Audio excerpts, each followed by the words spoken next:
Financial जितनी भी अभी जॉब्स है, करियर है, क्या वो भी खतरे में है एआई की वजह से? सीए फर्म्स के अंदर बहुत बड़ा इम्पैक्ट फ्यूचर में आने वाला है एआई को लेकर। तो मैं स्टार्टिंग उसको सैलरी क्या थी आपकी? 7-8 लाख रुपए का। हाईएस्ट सैलरी क्या मानते हो आपकी कितनी हो सकती है सीए की? तो आप आराम से 40 से 50 लाख रुपए के पैकेज पे पहुंच जाओगे। आधार कार्ड के ऊपर अगर हाई वैल्यू ट्रांजेक्शन्स करते हो आप तो वो ट्रेस होगी। 1 अप्रैल 26 से नए रूल एप्लीकेबल हो गए हैं कि अब आपके आधार कार्ड के बेसिस पे भी हाई वैल्यू ट्रांजैक्शंस को ट्रेस किया जाएगा। तो आज का पॉडकास्ट बहुत ज़्यादा इंटरेस्टिंग होने वाला है क्योंकि हमारे साथ जो है वो है सीए दीपक बैसला और इनसे हम इतने इंटरेस्टिंग क्वेश्चंस पूछने वाले हैं। तो अगर कोई सीए करना चाहता है, सीएफए करना चाहता है या फिर फाइनेंस करियर में एंटर होना चाहता है, उसके लिए ये पॉडकास्ट मुझे लगता है मास्टर क्लास से कम नहीं होने वाली है क्योंकि हमने ऐसे क्वेश्चंस रेडी करे हैं और इनके पास जो एक्सपीरियंस है वो पूरा एक्सपीरियंस हम गैदर करने वाले हैं इस पॉडकास्ट के अंदर। प्लस हम कुछ वॉर की भी बातें करने वाले हैं इस पॉडकास्ट में। तो स्टार्ट करते हैं। Thank you for coming Deepak sir. अब आपके बारे में थोड़ा सा बता दो कि आपकी सीए की जर्नी कैसी थी और उसके बारे में कुछ शेयर कर सकते हो तो बता दो आप। पहले तो सबसे पहले thank you very much for inviting me भैया, एंड आई एम श्योर कि आज के पॉडकास्ट से हम जो हमारी पब्लिक है, जो हमारे व्यूअर्स हैं, उनको बहुत कुछ दे पाएंगे, वैल्यू एडिशन कर पाएंगे। सो मेरी सीए की journey it was started in 2006 और 7 के आसपास स्टार्ट हुई थी। बट ये सिचुएशन कुछ ऐसी थी कि मैं सीए करना नहीं चाहता था। अच्छा। हाँ, अब आप बोलोगे यार, बहुत सारे लोग कहते हैं कि जो सीए करना नहीं चाहते वो सीए बन गए, ठीक है ना? तो 2006 में आए पास्ड आउट 12th क्लास, तो मेरे सामने एक पड़ोसी थे, ठीक है? ओके। तो वो उस टाइम पे सीए बने थे। अच्छा। हाँ, तो वो मैं जा रहा था एमबीए का फॉर्म भरने। तो मैंने पापा से पूछा, कह रहे कि एमबीए नहीं करनी भाई, सीए कर ले, वो सामने वाला सीए बना है, तो उससे मिल जाके। ठीक है। तो मैं उनसे जाके मिला। उन्होंने बोला कि बेटा देख, 5 साल मेहनत करनी है, अब कोई भी कोर्स ले ले, तू एमबीए ले ले या कोई और भी कोर्स करेगा, तो 5 साल तो देने देनी पड़ेंगे। पड़ेगी, मैंने कहा राइट। बिल्कुल ठीक है। तो why should you go to, मतलब for a CA course. Hmm. मैंने कहा यार, बात तो सही है। और लेकिन सुना था कि सीए इतना टफ है, बहुत टफ है, 1% रिजल्ट आता है। हम्म। बस ये सिचुएशन बनी। फिर उसके बाद आई एनरोल इन सीए, एग्जाम में चला गया, फिर एंट्रेंस दिए। लेकिन हाँ, मतलब फर्स्ट और सेकंड लेवल तक तो मुझे अच्छे से याद है कि वो तो मेरा इमीडिएटली हो गया था। हम्म। लेकिन भाई साहब, जो हालत खराब हुई है ना हम्म। फाइनल में, हाँ। फाइनल में जो कहते हैं ना, मतलब लग गए मेरे। अल्टीमेटली मेरे को मतलब 3-4 अटेम्प्ट्स देने पड़े, वहाँ पे बहुत मेहनत करनी पड़ी, और वो कहीं न कहीं जाके मैं स्टक हो गया। परेशान भी हुआ उस टाइम पे, क्योंकि एग्ज़ाम ना, वो क्या होता है कि आपको जब एग्ज़ाम इसके होते हैं तो कंटिन्यू विदाउट छुट्टी होते हैं वो, राइट। कि 6 एग्ज़ाम है, 6 एग्ज़ाम बिना छुट्टी के होंगे, और आप सोचो इतना सारा कोर्स है, वाइड कोर्स है बहुत ज़्यादा। राइट। अब तो फिर भी थोड़ा-सा कम कर दिया, छुट्टी अलाउ कर दी है, लेकिन पहले आई थिंक 2006, 7, 8 के आसपास ऐसा नहीं था। अच्छा। हाँ, तो आप ऐसा कौन था। सी ईयर में बने थे वैसे सीए? भाई मैं 2012 में बन गया था। अच्छा। नवंबर 12 के बैच में बन गया था। ऑलमोस्ट मतलब मेरे को हो चुके हैं 13-14 साल हो चुके हैं सीए बने हुए। बिल्कुल, चलो बढ़िया बात है। अब देखो एक मेरा क्वेश्चन है, मैं आपको स्टार्टिंग में पूछना चाहता हूँ, मेरे लिए पर्सनल क्वेश्चन हो गया ये, कि जब मैं 11th-12th में था, ठीक है? और स्पेसिफिकली मैं आपको बताऊँ 10th के बाद मुझे नहीं पता था, मुझे कोई आइडिया नहीं था मुझे आगे क्या करना चाहिए। क्या कॉमर्स मेरे लिए सही है या क्या साइंस मेरे लिए सही है? जी। और मेरे को कोई बताने वाला भी नहीं था। और जब मैंने 11th और 12th पास आउट कर लिया, ठीक है? मैं बहुत ही मतलब एवरेज स्टूडेंट था, बट 12th में मैंने थोड़ी मेहनत करी तो मेरे अकाउंट्स में अच्छे नंबर आए, हाँ, स्टैट्स में हाँ। अच्छे नंबर आए, सब बढ़िया था। बट उसके बाद भी मुझे ये आइडिया नहीं था कि क्या सीएस क्या होता है, सीए क्या होता है? मुझे कोई आइडिया नहीं था और मुझे कोई बताने वाला भी नहीं था। तो क्या आप मुझे बता सकते हो कि क्या एक फ्रेमवर्क होना चाहिए कि सीएस किसको करना चाहिए, सीए किसको करना चाहिए या सीएफए किसको करना चाहिए? एक बहुत ब्रीफ में आप बता दो तो बेटर रहेगा। हाँ, डेफ़िनेटली देखिए, अगर आप कहते हैं कि अगर आप गुड इन नंबर्स हैं, हुँ, फाइनेंस आप सीखना चाहते हैं, ठीक है। मतलब उसके बारे में, तो आप चार्टर्ड अकाउंटेंट कोर्स की तरफ जाएँ। जिस आपने कोर्स की जो बात करी, CA, CS that is company secretary, और हुँ, एक सीएफए हाँ, चार्टर्ड फाइनेंशियल हाँ एनालिस्ट, जी, ठीक है? जो सीए का कोर्स है that is related to chartered accountant, Indian chartered accountant, ठीक है। जो हमारा सी इंस्टीट्यूट कराता है। हाँ जी। और उसमें सीए का रोल ये आता है कि आप एज़ अ ऑडिटिंग कर रहे हैं, किसी कंपनी की कंप्लायंसेस करना चाहते हैं, टैक्सेशन पार्ट देखना चाहते हैं, चाहे इनडायरेक्ट टैक्स हो, चाहे डायरेक्ट टैक्स हो, तो वो हुँ, सीए का रोल आता है। ठीक है। मतलब सीए को एक तरह से बैकबोन कहा जाता है किसी भी कंपनी राइट, की। राइट। हाँ, बिल्कुल। जो सीएस का कोर्स है दैट इज़ कंपनी सेक्रेटरी। अब ये इसका जो बहुत सारे लोगों को कन्फ्यूजन है कि कई सारे कहते हैं यार, सीएस और सीए सेम ही तो है। हाँ, सेम नहीं है। सीएस जो देखता है वो देखता है सेक्रेटरी जो कंप्लायंसेस होती है। यानी कि कंपनी को बनाने से लेकर कंपनी को बंद करने तक जो कंप्लायंसेस होती हैं, जो ओह! डॉक्यूमेंटेशन होती है, हाँ, हाँ, वो हाँ। कंपनी सेक्रेटरी का काम होता है। ओके। हाँ, अगर कोई कंपनी का मान लो कोई लिटिगेशन में जा रही है, एनसीएलटी में जा रही है, कंपनी लॉ बोर्ड में, तो वो सीएस का काम होता है। इसलिए मेजरली जो लोग भी कंपनी सेक्रेटरी है ना, वो साथ-साथ में एडवोकेट भी होते हैं।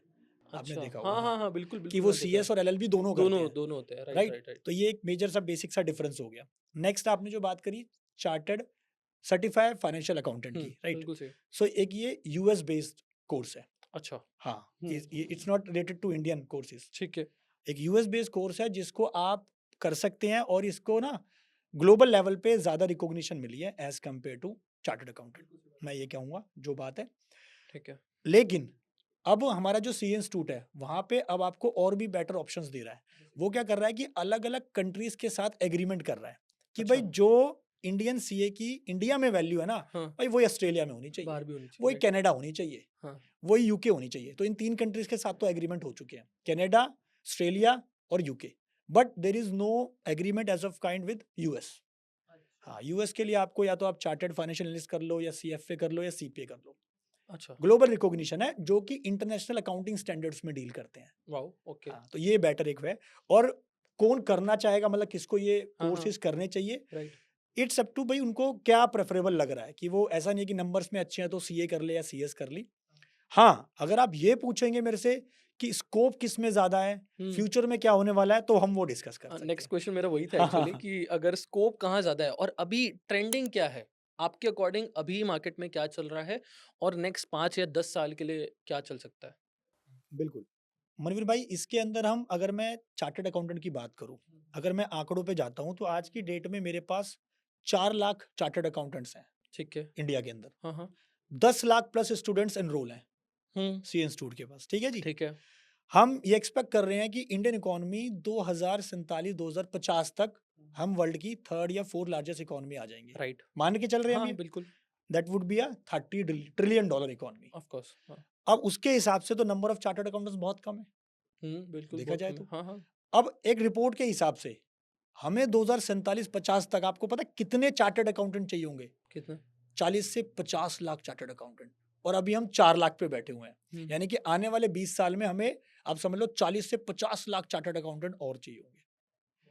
तो अब आप समझ सकते हैं कि इसके पीछे का लॉजिक क्या है, क्योंकि जो हमारी इंडियन गवर्नमेंट है, they are supporting the startups. हाँ, राइट। टैक्स स्ट्रक्चर बढ़ते जा रहे हैं, हुँ, हुँ, कंप्लायंसेस बढ़ती जा रही है, बिज़नेसेस बढ़ते जा रहे हैं, इकोनॉमी बढ़ती जा रही है। हुँ। सो इन सबको हैंडल करने के लिए सीए तो चाहिए ही, सीए चाहिए। बिल्कुल चाहिए। सो इसीलिए जो स्कोप की अगर मैं बात करूं, जो लोग कहते हैं ना कि यार सीए की इंपॉर्टेंस कहीं खत्म हो गई, कई बार मैं सुन लेता हूं कई लोगों से कि यार सीए की इंपॉर्टेंस कहीं खत्म हो गई है। सीए की इंपॉर्टेंस और बढ़ने वाली है। जिस हिसाब से इनकम टैक्स या जीएसटी या गवर्नमेंट स्ट्रिक्ट होती जा रही है ना चीज़ों को लेकर कि सब कंप्लायंसेस करो। दे हुँ, डोंट वांट कि भैया टैक्स नहीं मतलब कोई टैक्स की चोरी ना करे। गवर्नमेंट का सही, सीधा सा फंडा ये है। तो समझ गया। इसीलिए वो मोर ओवर क्या कर रहे हैं, वो चार्टर्ड अकाउंटेंट्स की तरफ से अपॉर्चुनिटी दे रहे हैं। तो बेनिफिट और मिलने वाले हैं। बिल्कुल सही और बात है। साथ-साथ में कंपनी सेक्रेटरी के लिए भी होंगे बेनिफिट्स, और हुँ, साथ-साथ में जो सर्टिफाइड फाइनेंशियल एनालिस्ट है उनके लिए भी होंगे। तो बेटर जो और भी कोर्सेज़ हैं उनमें भी जाएँगे रिलेटेड टू जो आपके इन्वेस्टमेंट या फिर जो आपके फाइनेंस से जो रिलेटेड कोर्सेज़, सबके अंदर बेटर अपॉर्चुनिटीज़ आएँगी। चलो, बढ़िया है, बढ़िया है। आपने बहुत अच्छे से मतलब ब्रीफ दे दिया, जी, मुझे जी। भी काफ़ी चीज़ें पता नहीं थी एक्चुअली, थैंक यू। और अब बात करते हैं आपकी सीए की जर्नी कैसी थी? वो थोड़ा-सा ब्रीफ कर दो, उसके बाद हम टॉपिक पे आते हैं, अच्छे टॉपिक पे आते हैं। भाई देखो, मैंने जैसे बताया ना कि मैंने जब सीए 2006-7 में स्टार्ट करी, तो उस टाइम मैं स्टार्ट तो कर दी थी, और पहला एग्ज़ाम थोड़ा-सा मज़े-मज़े में, हँसी-मज़ाक में दिया था, तो मेरा हो गया था वो। अच्छा, क्योंकि मैं 5वीं और छठी क्लास तक बात करूँ तो मैं थोड़ा एक अच्छा स्टूडेंट था, उसके बाद मेरा ग्राफ थोड़ा डाउन हो गया। डाउन तो उसके बाद मेरे ऊपर लायबिलिटी आ गई कि भई अच्छा करना है। बट आई डोंट वांट, मतलब मैंने कभी सोचा नहीं था कि मेरे को सीए बनना है। अच्छा, हाँ, अब आप हाँ, सोचोगे आपको बनना क्या था? हुँ, मेरे सपने कुछ अलग थे। ये जो हम आज की डेट में कर रहे हैं ना, ये मेरे सपने थे जो मैं आज कर रहा हूँ। ओह! मतलब आप सोचो। इसके अलावा 2006 में जब सीए स्टार्ट करी, हुँ, 2012 में सीए कंप्लीट करी, उसके बाद कंप्लीट करने के बाद शादी हो गई 2014 में। तो आई वेंट टू, मतलब मैंने वन ऑफ द ये आईबीएम जॉइन करी। अच्छा, हाँ, मैंने वाओ! गुड़गाँव आईबीएम जॉब करी। लगभग डेढ़ 2 से डेढ़ साल मैंने जॉब करी। हाँ, कंसेंट्रिक्स मैंने जॉइन की थी, it's a part of the IBM only. वहाँ जॉब करी डेढ़ 2 साल, फिर 2-3 साल और जॉब करी, फिर I went to the practice में आ गया मैं। 2018 के आस-पास मैं प्रैक्टिस में आ गया। फिर 2021 से अपनी यूट्यूब की जर्नी चालू हो गई। ठीक तो है। मेरी लाइफ में इतने सारे फेजेज़ हो गए, और इन द मीन टाइम हुँ, 2016-17 में मैंने, आप मतलब आपको यकीन नहीं होगा कि मैंने 2016 के अंदर एक एक्टिंग कोर्स करा। फिर मैंने थिएटर किया 1 साल का, ये सब चीज़ें मैंने उस टाइम में करी थी। तो मेरी एक जर्नी ना मतलब बड़ी मज़ेदार सी रही है। अगर मैं आज देखता हूँ ना पिछले 15-20 साल देखता हूँ यार, कि कितना मतलब चीज़ें डाइवर्सिफ़िकेशन रही मेरी लाइफ़ मतलब में। आपकी जो सीए की जर्नी ना वो नॉर्मल या एवरेज सीए की जर्नी नहीं है, मैं अगर आपको बताऊं, क्योंकि मैंने जो सीए के पॉडकास्ट भी देखे हैं या फिर मैंने जिन लोगों से बात भी करी है, उनका बहुत स्टूडियस सा था कि भाई मैं ये ऐसा ही था पहले से, मुझे नंबर्स पहले से ही पसंद थे और मैं यही करना चाहता था, इसके अलावा मुझे कुछ पता ही नहीं था। बट आपकी बिल्कुल ही डिफरेंट है भाई मैं बिल्कुल ऐसा नहीं था। और मैं आपको पर्सनली मुझे भी हाँ, जानता हूँ तो जब पता मैं है मुझे। 12th के बाद जब मैं क्लियर हुआ था, तो मेरे को नहीं था कि मेरे को उस टाइम पे ये था कि मेरे को एक्टिंग में जाना है। बचपन से सपना था कि मेरे को एक्टिंग या कुछ भी ऐसा मतलब मेरे को उस टाइम पे फेम में ज़्यादा वो रहता था कि यार मुझे फेम चाहिए, हम्म, ठीक है? और सीए में मैं पढ़ मेरा मन नहीं था। अब यार हाँ, इतना पढ़ेगा कौन पढ़ेगा? और ये सबसे जो बड़ी गलतफ़हमी है कि सीए बनने के बाद आपको पढ़ना नहीं पड़ता। भाई साहब सीए बनने के बाद आपको सबसे ज़्यादा पढ़ना पड़ता है। अब आप देखो ना आज के टाइम में कितने रैपिड चेंजेस आ रहे हैं। बहुत ज़्यादा। इनकम टैक्स बदल रहा है, जीएसटी बदल रहा है, एआई आ चुका है। हम्म, अपने आप को अपडेट नहीं रखोगे, पुराने तरह की प्रैक्टिस में रहोगे तो आप आगे बढ़ ही नहीं पाओगे। बिल्कुल पॉसिबल नहीं है। लेकिन जो एक टफ टाइम था ना, वो शेयर करता हूँ मैं, जब मैं सीए कर रहा था। उस टाइम पे कहीं न कहीं जब वो 16-17 घंटे की मैं पढ़ाई करता था, भाई उस टाइम पे वाक़ई में मतलब जो एक मेंटल लेवल था ना, बहुत ज़्यादा डाउन हो जाता था यार। कई 1-2 बार तो मैं डिप्रेशन में भी चला गया था, ऐसा हुआ है मेरे साथ। किसी से बात नहीं करनी, कुंडली लगा के बस पढ़ते रहना पागलों की तरह। ऐसे ऐसा बिहेवियर हुआ था मेरा। मतलब मैं किसी को डरा नहीं रहा, जो मेरे साथ हुआ मैं बता रहा हूँ। हम्म, लेकिन आप ना जब भी ऐसी पढ़ाई करो, लोग अभी जो लोग जो बच्चे स्टूडेंट्स जो भी हैं, सीए करना चाह रहे हैं, जो भी कर रहे हैं, उनको बता दूँ पीसफुल होके तरीके से अपनी पढ़ाई करें। चाहे आप 15 घंटे दें, चाहे आप 10 घंटे दें, जो मतलब एक जो आउटपुट जिससे आए ना, उतना ही टाइम आप दें और बाकी टाइम थोड़ा हँसी-मज़ाक भी करें, रिलैक्स रहें। ऐसा नहीं कि आप पढ़ाई में बैठे रहे तो 18 घंटे पढ़ते रहोगे, 20 घंटे पढ़ते रहोगे, ऐसा कुछ नहीं होने वाला। बिल्कुल सही बात है। अब आपको काफ़ी टाइम हो चुका है, जैसे आपने बताया कि 2012 में आप सीए बन चुके थे। तो अब मुझे ये बताइए 10 से 15 साल में क्या चेंजेस आए? आपको क्या लगता है कि अपॉर्च्युनिटीज़ बढ़ी है या कम हुई है? आपके अकॉर्डिंग आपको क्या लगता है? आई थिंक मनवीर भाई अपॉर्चुनिटीज़ बहुत ज़्यादा बढ़ी है। उसका रीज़न क्या है कि 2017 में जब जीएसटी लेके आए, 2017 से पहले जीएसटी नहीं था। उस टाइम पे जो हमारा पुराना वैट सिस्टम था, हाँ, सर्विस हाँ। टैक्स सिस्टम था, बिल्कुल। एक्साइज़ वाला सिस्टम था, वो सब चीज़ें वो थी, राइट? उस टाइम पे मैनुअल ज़्यादा काम होता था, हाँ, हाँ, बिल्कुल। राइट? Right, right. मैनुअल सारी चीज़ें हो रही है, जैसे मैं भी खुद मैनुअल रिटर्न जाके मतलब रिटर्न जो लेके जाना, डॉक्यूमेंट सबमिट करना, लाइनों में लगना, ये सब चीज़ें की हुई है मैंने भी। लेकिन जब 2017 में जीएसटी आया, तो उससे इतनी सारी अपॉर्च्युनिटीज़ इवॉल्व हुई, लोग अपनी मतलब स्पेसिफिकली एक्सपर्टीज़ लेके आ गए जीएसटी के अंदर। हुँ, हुँ, हाँ, राइट। बहुत ज़्यादा मतलब अपॉर्च्युनिटीज़ आई। हाँ, और फिर 2014 के बाद जब मोदी गवर्नमेंट आई, तो उन्होंने ease of doing business, startups लेके आ गई। वहाँ अगेन दोबारा से अपॉर्च्युनिटीज़ आ गई कि बिज़नेस को बढ़ावा मिल रहा है, मेक इन इंडिया आ गया है। उसके ऊपर और ज़्यादा बेनिफिट मिले लोगों को, चार्टर्ड अकाउंटेंट्स को कि भई चलो हमें और स्कोप मिल रहा है, हम ये कर लेंगे। सीए में ना बहुत सारे लोगों को गलती ये होती है कि यार सीए मतलब कि इनकम टैक्स की रिटर्न भरना हुँ, या ऑडिट करना, नहीं, उसमें भी अलग-अलग डाइवर्सिफिकेशन में आप जा सकते हो। बिल्कुल सही बात आप है। जीएसटी के प्रैक्टिशनर बन सकते हो, आप इन्वेस्टिगेशन के केसेस दे सकते हो, आप जो है बेनामी प्रॉपर्टी के केसेस दे सकते हो, वेल्थ मैनेजमेंट में जा सकते हो, इन्वेस्टमेंट मैनेजमेंट देख सकते हो, स्ट्रैटेजिक एडवाइजरी में जा सकते हो। हुँ, अब जो डायरेक्ट टैक्सेशन है उसमें जा सकते हो, इनडायरेक्ट टैक्सेशन में जा सकते हो। हाँ, बहुत ज़्यादा मतलब वास्ट है, जैसे मुझे भी लगता था। तो धीरे-धीरे जैसे मैं भी लाइफ में आगे बढ़ा, मुझे भी समझ आई कितना मतलब कितना कुछ है इसमें करने बहुत के कुछ है, लिए। राइट। और ऑब्वियसली एट द एंड आप इन्फ्लुएंसर भी बन सकते हो, फाइनेंस के ऊपर वीडियोज़ बना सकते हो, ये तो आज तक ट्रेंडिंग है तो ही। काफ़ी लोग आ चुके हैं, सीए ये, सीए वो बहुत भाई, आजकल तो मतलब बहुत लोग। पूरी भीड़ है। बिल्कुल सही बात है। मैं आपको एक चीज़ शेयर करता हूँ, मतलब शायद आपको पता नहीं, मैंने आपसे शेयर नहीं करी है। मैं खुद मतलब मैंने 8 महीने कॉर्पोरेट में जॉब करी और मैं जीएसटीआर फाइल करता था। अच्छा। हाँ, मैं जीएसटीआर 3 बी फाइल करता था। ये सारी चीज़ें मैंने भी करी है। तो मुझे पता है ओके। कि जीएसटी कितना अच्छा है और उसके बाद कितनी अपॉर्च्युनिटीज़ बनी हैं, क्योंकि काफ़ी लोगों ने तो कंपनी बना दी है इसके हुँ, ऊपर। मैं जो बात कर रहा हूँ वो कंपनी एफ़िलिएटेड थी, जीएसटी का पोर्टल की पार्टनर थी। मतलब गवर्नमेंट पार्टनर थी और वो जीएसटी फाइलिंग करवाती थी लोगों की, और बहुत बड़ी-बड़ी कंपनीज़ की मैंने भी फाइलिंग करी है। तो बहुत अच्छी बात है ये तो। बट अब थोड़ी इंटरेस्टिंग चीज़ों पे बात करते हैं, अगर आप कंफर्टेबल हो तो। बात ये करते हैं कि आपने कॉर्पोरेट जॉब्स करी है? कितनी हाँ, जॉब्स मैंने करी है करी है। वैसे आपने? मैंने भाई 2 जॉब करी है। एक तो इंडियन कौन-सी? डोमेस्टिक कंपनी में मैंने काम किया था, हुँ। वो तो अप्रॉक्सिमेटली मैंने 8-9 महीने किया था। तो मैं स्टार्टिंग उसको सैलरी क्या थी आपकी? भाई देखो पहले सबसे पहले मैंने जॉब की थी एक टैली सॉफ्टवेयर का नाम सुना आपने? नहीं, टैली मैंने नहीं सॉफ्टवेयर एक मैंने अकाउंटिंग अच्छा सॉफ्टवेयर टैली, होता हाँ, है। हाँ, tally tally right? Of course हाँ। तो उसमें मैंने एज़ अ सेल्समैन का काम किया था। ओह! अच्छा। हाँ भाई, मैंने वहाँ पे सिर्फ़ 1 महीना काम किया था, 25,000 रुपए सैलरी मेरे को मिली थी वहाँ पे। ठीक है जी। उसके बाद फिर वो जो डायरेक्टर थे टैली कंपनी के, मैंने कहा भाई मेरे को मज़ा नहीं आ रहा, मैं ये क्या काम कर रहा हूँ? मैं टैली सॉफ्टवेयर बेच रहा हूँ। तो उन्होंने बोला अच्छा ठीक है, मेरा एक फैक्ट्री है, उनकी एक क्लाउड किचन की फैक्ट्री थी। तो बोल रहे वो मॉड्यूलर किचन बनाते थे, तो वो कह रहे कि आप इसको ज्वाइन कर लो और यहाँ पे फैक्ट्री मैनेजर बनना हो। भाई फिर मैंने वो भी काम करा, मैंने 2-4 महीने वो भी काम करा, तो आई गॉट फ्रस्ट्रेटेड कि मैं कर क्या रहा हूँ लाइफ में। फिर उसके बाद finally I joined as a senior accountant किसी एक कंपनी में, स्पोर्ट हाउस था। फिर वहाँ पे मैं एक सीनियर अकाउंटेंट, मैंने मतलब अपने आप को जॉब मेरे को वहाँ पे मिली। फिर उसके बाद अकाउंटिंग का वहाँ पे एक स्पेसिफिक काम मिला, लेकिन वो काम भी बहुत ज़्यादा छोटा था। वो काम ये वाला काम नहीं था जो सीए वाला काम होता है। बड़ी मेरे को प्रॉब्लम आई थी भाई 2 साल, तो लिटरली मेरे को बड़े 1.5-2 साल बड़ी प्रॉब्लम आई कि मैं कर क्या रहा हूँ, और हुँ, सैलरी सेम 25 से 26,000 रुपए। हुँ, उसके बाद then I got an opportunity to work with consulting Daksh India private limited, जो कि आईबीएम का पार्ट था। It's MNC company. तो मुझे, मेरी एक फ्रेंड थी उसके अंदर आंचल, उसने मुझे बोला कि ऐसे ऐसे यहाँ पे वैकेंसी निकली है, तू आना चाहता है? मैंने बोला भाई बिल्कुल आना चाहता हूँ, मगर ये तो कुछ होने वाला है नहीं। भाई उसके बाद फिर मेरे को गुड़गांव में साइबर में को मौका मिला। सो मतलब एक सबसे जो एक अच्छा कल्चर मैं बोलूँगा, हाँ, आप अगर कोई कॉर्पोरेट ज्वाइन करते हो ना, कोई एमएनसी ज्वाइन करते हो, राइट, उससे आप बहुत कुछ सीख जाते हो यार। अच्छा। The way you are communicating, the way you are हुँ, राइटिंग द ईमेल्स, भाई ऑफ कोर्स, हाँ। मतलब फटाके से आप बात कर रहे हो, एटिकेट सीख जाते हो आप। तो वो सब चीज़ें मैंने वहाँ पे सीखी। मतलब मेल्स भी प्रॉपर लिखनी नहीं आती थी, तो वहाँ से लेके सब कुछ ना, और वहाँ पे मैंने 2 ढाई साल काम करा, और आई वाज़ द मेरे को वहाँ पे अवार्ड भी मिले 2 बार as a best employee, award भी मिले। फिर उसके बाद वहाँ से मैंने जॉब छोड़ के फिर आई जॉइन्ड एक्सट्रिया इंडिया प्राइवेट लिमिटेड, जो क्या कि आपने सैलरी नहीं बताई?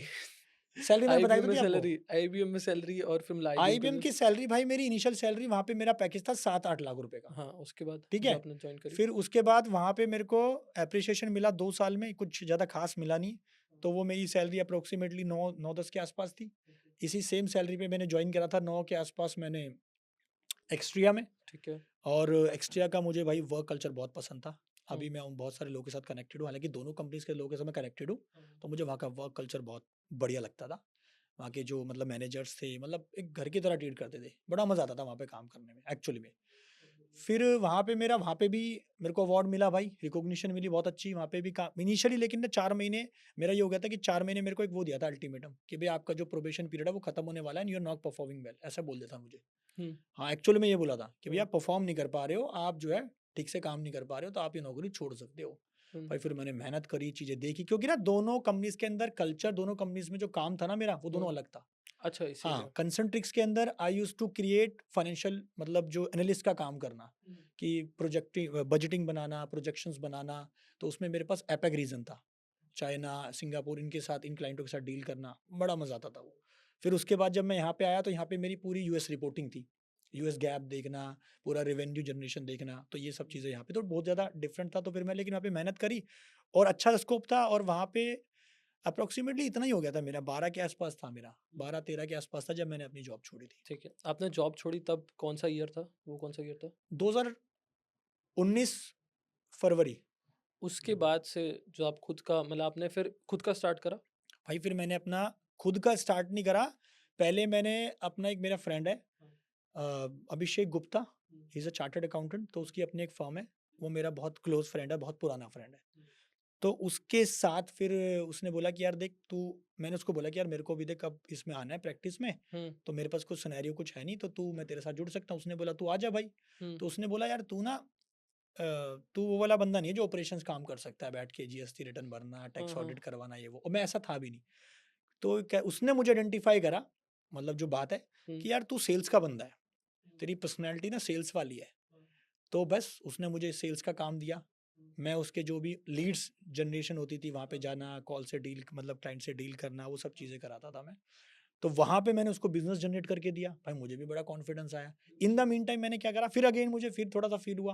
मैंने कहा ये क्या कर रहा हूँ लाइफ़ में मैं, जो मुझे करना है, मतलब मेरा खुद का नाम, क्योंकि सीए को पता क्या रहता है, हुँ। कि जो उसकी फ़र्म है ना, उसका नाम आना उसका चाहिए। नाम हो ऑफ कोर्स। ऐसा नहीं हुँ, होना चाहिए कि मैं किसी के साथ कर रहा हूँ, ये सभी के हुँ, साथ है। बिल्कुल सही बात है। कि यार मेरा नाम क्यों नहीं आ रहा, कि मेरी फ़र्म होनी चाहिए। हुँ, तो ये 6, 7, 8 महीने मैंने काम करा, और इन द मीन टाइम मैं इस टाइम पे विवेक बिंद्रा जी का मैंने ऑडिट किया उस टाइम पे। हाँ, वो अभिषेक उनका काम देखता था, तो मुझे अपॉर्चुनिटी मिली उनसे इंटरेक्ट करने की। डायरेक्ट नहीं हो पाया, इनडायरेक्टली, लेकिन उनके ऑफ़िस जाना, ओखला में उनका ऑफ़िस था। उस टाइम बड़ा बिज़नेस प्राइवेट लिमिटेड बनने वाली थी, ये 2019 की बात है। उनके एक इवेंट में मेरे को मौका मिला जाने का, वहाँ पे रिप्रेज़ेंट करा मैंने अपने दोस्त की कंपनी को। हाँ, बहुत सारी चीज़ें थी। फिर 6-8 महीने में मैंने वहाँ चीज़ें सीखी, देखा कैसे बिज़नेस बनाए जाते हैं, कैसे करे जाते हैं। उसने अभिषेक ने मुझे बहुत सारी चीज़ सिखाई, जो बात है। फिर मैंने बोला यार अब नहीं हो पाएगा। फिर मैं वहाँ से हटा, अपनी फर्म बनाई। इन द मीन टाइम मैंने कुछ अपने क्लाइंट जोड़ लिए। फिर अगेन मेरे को एक और मौका मिला किसी के साथ कनेक्ट होने का। उसने बोला कि मेरे साथ पार्टनरशिप में आ जा, मेरे को पार्टनर की ज़रूरत है।